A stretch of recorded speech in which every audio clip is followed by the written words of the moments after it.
21st centuryలో illiterate ఎవరంటే it is not the person who cannot read and write, but the person who can't learn, unlearn and relearn.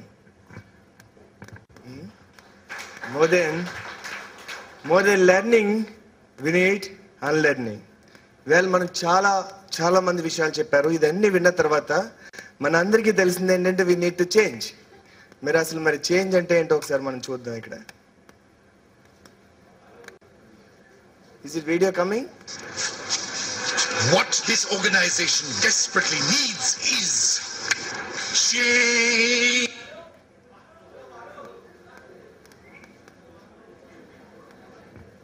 Not coming? Video ra. మొదటి రోజునో రెండో రోజునో మొదలుపెట్టి నేను ఆఖరి రోజు వరకు ఉండేవాడిని. ఇంపాక్ట్ 2005, 2006 వరకు కూడా.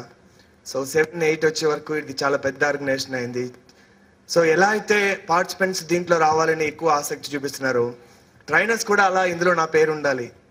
సో ఇది మిస్ అయితే సంథింగ్ నేను వరల్డ్ కప్ మిస్ అయినట్టుగా ప్రతి ట్రైనర్ ఫీల్ అయ్యేంత స్థాయికి ఇంపాక్ట్ వచ్చింది.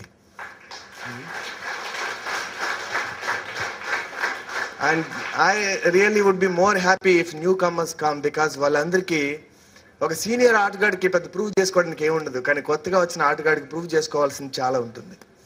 ఒక సచిన్ టెండూల్కర్ ఒక సెంచరీ కొట్టకపోయినా పెద్ద ఎవరు అడగరు, కానీ కొత్తవాడు 2-3 సార్లు కొట్టకపోతే వాడు మళ్ళీ ఆటలో ఉండడు. సో బికాజ్ ఇవాళ అందరూ నోన్ ట్రైనర్స్ పట్టాభిరామ్ గారు, ఎండమూరి గారు, సో ఇలాగా ఒకప్పుడు కొంతమంది తెలిసేవారు. బట్ ఈవేళ మన గంప నాగేశ్వరరావు గారు, సో ఇంకా చాలా మంది పేర్లు వస్తున్నాయి. అలా రావాలి కూడా. ఎందుకంటే 7th లాస్ట్ మంత్ ఈనాడు పేపర్ వాళ్ళు వేసినటువంటి వార్త చాలా బాధాకరమైంది. రాష్ట్రంలో 12% మంది మెంటల్ ప్రాబ్లమ్స్ తోటి సఫర్ అవుతున్నారు ఇవాళ. అంటే ఆల్మోస్ట్ 1 crore పీపుల్. సో అంతమంది సఫర్ అవుతున్నారంటే ఏంటి ప్రాబ్లం? అంతమంది కౌన్సిలర్స్ ఉన్నారా మనకి? అసలు కౌన్సిలర్ రానిటువంటి పరిస్థితి దేని వల్ల కలుగుతుంది?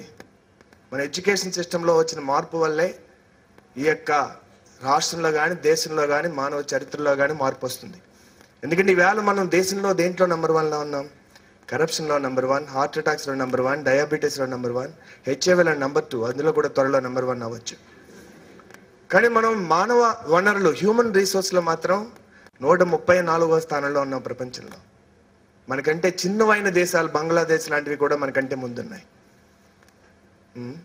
ఏ దేశ ప్రగతికైనా వాళ్ళ మనుషులే వాళ్ళ పెట్టుబడి. ఈవేళ ఐటీ పుణ్యమాని మనకు అన్ఎంప్లాయ్మెంట్ కొంత తగ్గింది. ఇవాళ ప్రపంచవ్యాప్తంగా మనకు గుర్తింపు వచ్చిందంటే because of our intelligence. So అయితే అందరికీ ఒకటే ఐటీ ఇస్తుందా అంటే అలా కాదు కదా. మనకి ఆర్కెస్ట్రాలో డిఫరెంట్ ఇన్స్ట్రుమెంట్స్ ఉన్నట్టుగా డిఫరెంట్ ప్రొఫెషన్స్. సో ఇవాళ మనం ఒకవైపుకి అందరూ వెళ్తున్నారు. సో ఒక్క డైమెన్షన్ మాత్రమే. ఒక ఆయనకి అందరూ అంటున్నారంటే నీ కుడిచే వీక్గా ఉందని. ఎలా అన్నా స్ట్రాంగ్గా చేసుకోవాలని జిమ్కి వెళ్ళాడు. నా కుడిచే స్ట్రాంగ్ అవ్వాలంటే ఏం చేయాలి? అలా వద్దండి మొత్తం బాడీ చేద్దాం. No, I want to prove, I want my right hand to be very strong.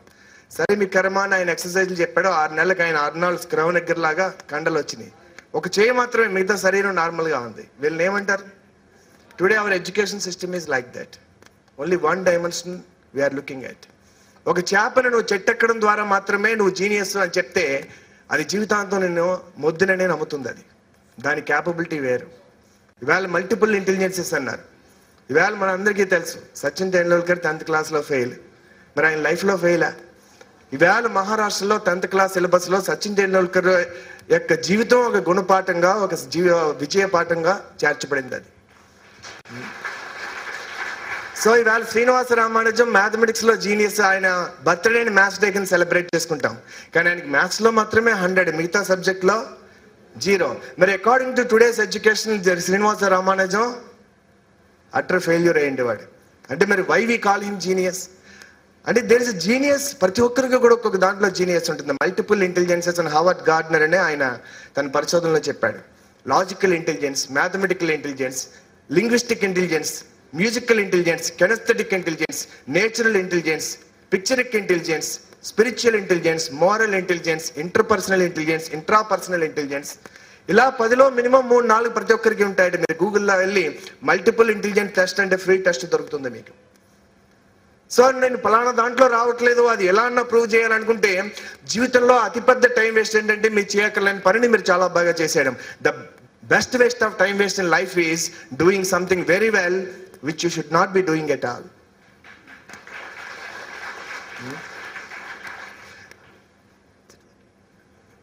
ఒక రైల్వే స్టేషన్లో ముగ్గురు వ్యక్తులు చాలా బిజీగా మాట్లాడేసుకుంటున్నారు.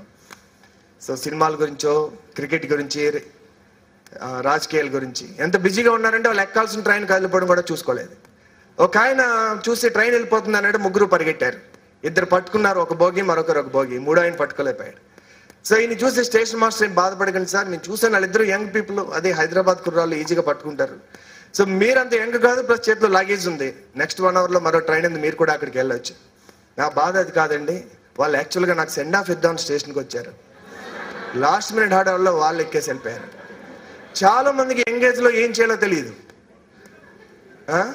ఒకసారి ఏజ్ వచ్చాక ఏదో ఒకటి చేయాలి.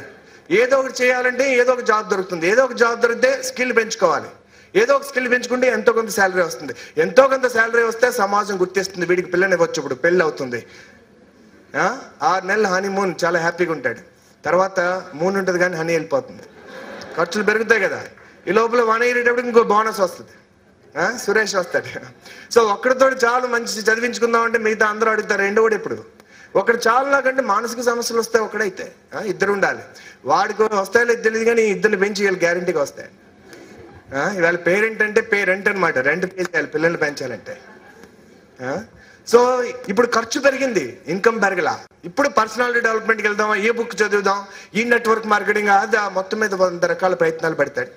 సో ఇప్పుడు తెలుసు తను ఏం చేయాల్సి ఉండాల్సిందే అని పిల్లలకి అదే చెప్తాడు. కానీ పిల్లలకు కూడా ఇతనికి ఎలా అర్థం అవ్వలేదో వాళ్ళకు కూడా ఇవాళ అదే అర్థం అవ్వట్లేదు. అన్ఫార్చునేట్లీ ఇవాళ ప్రతి యువతకి వాళ్ళ తల్లిదండ్రులు అయితే తప్ప పిల్లలతో ఎలాంటి ప్రాబ్లమ్స్ ఉంటాయో వాళ్ళకి అర్థం కావట్లేదు. సో సో లగేజ్ అనమాట, తెలిసినా కానీ ఆ బాధ్యతల వల్ల అతను చేయలేనటువంటి పరిస్థితి. ఇవాళ 98% మీకు గనక ఒక 5 కోట్లు మీ బ్యాంక్ అకౌంట్లో ఉంటే మీరు చేసే జాబ్ మీరు చేస్తారా అని అడిగితే ఎంతమంది చేస్తామని చెప్తారు? Very few.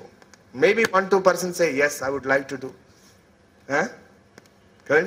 It is not they love to, it is they have to. ఏదో మన్మధుడు సినిమాలో చెప్తారు కదా, బ్రహ్మానంద గారి మీద లవ్ మ్యారేజ్ అంటే, లేదండి ఆవిడ ప్రేమించింది, నేను ప్రేమించాల్సి వచ్చింది అని. అలాగే ఇష్టపడి కాదని ఇష్టపడాల్సి వస్తుంది అనమాట ఇవాళ. సో తప్పదు కాబట్టి జీవిస్తున్నారు అనమాట.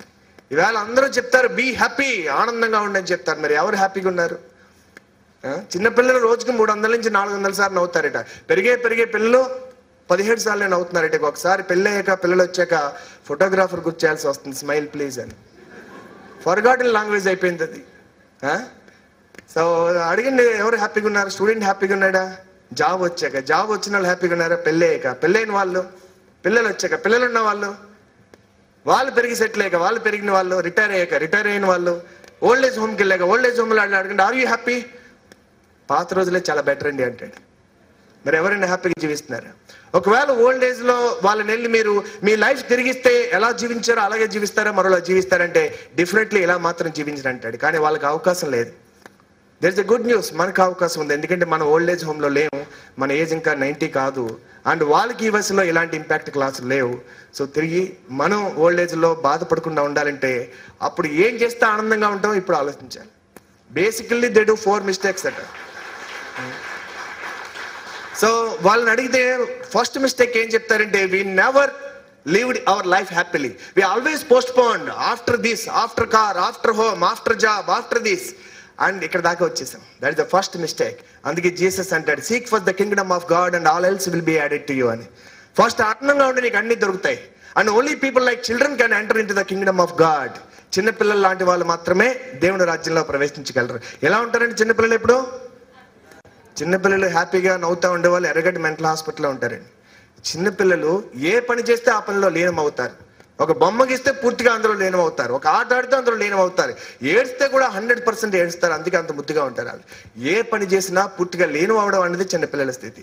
Childishness is different from child likeness. Childishness ఏంటంటే అంతా నాకే కావాలి అని. 10 బొమ్మలనే 11 తమ్ముడికి నాకే అంటాడు. ముగ్గురు మనుషుల్లో 3 రకాలు అంటారు, దేవతలు, మానవులు, రాక్షసులు.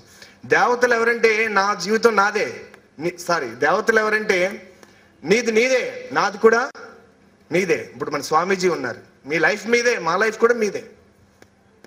కలాం గారు కానీ మన మదర్ తెరిసా కానీ. సో మానవులు ఎవరంటే నీదే, నాది మరి రాక్షసులు ఎవరంటే నాది నాదే, నీది అంతే కదండి డిఫరెన్స్ అది. సో ఈవేళ 1 గంట సేపు హ్యాపీగా ఉండాలంటే IPL క్రికెట్ చూడండి, 3 గంటలు హ్యాపీగా ఉండాలంటే సినిమా చూడండి, రోజు హ్యాపీగా ఉండాలంటే పిక్నిక్ వెళ్ళండి, వారం హ్యాపీగా ఉండాలంటే హాలిడేకి వెళ్ళండి, నెలలు హ్యాపీగా ఉండాలంటే కొత్త జాబ్ ఎత్తుకోండి, సంవత్సరం హ్యాపీగా ఉండాలంటే పెళ్లి చేసుకోండి, మరి జీవితం అంతా హ్యాపీగా ఉండాలంటే నచ్చిన పని చేయండి, లేదా వచ్చిన పని నచ్చినట్లు మరచుకోండి అంతే. ప్రేమించిన అమ్మాయిని పెళ్లి చేసుకోవడం, లేదా పెళ్లి చేసుకున్న అమ్మాయిని, ఇంకో దారి లేదు కదా. That's all. బికాస్ దేవుడు మనకి ఇప్పుడు కూడా 3 అవకాశాలు ఇస్తాడండి. నీకేదైనా నచ్చలేదా, చేంజ్ ఇట్. నువ్వు చేంజ్ చేయలేవా, యాక్సెప్ట్ ఇట్. యాక్సెప్ట్ చేయలేవా, వదిలే, లీవ్ ఇట్. 3 ఒకటి చేయలేవా, suffer. You came to Hyderabad for some opportunity. There are some things you can't change. You can't change the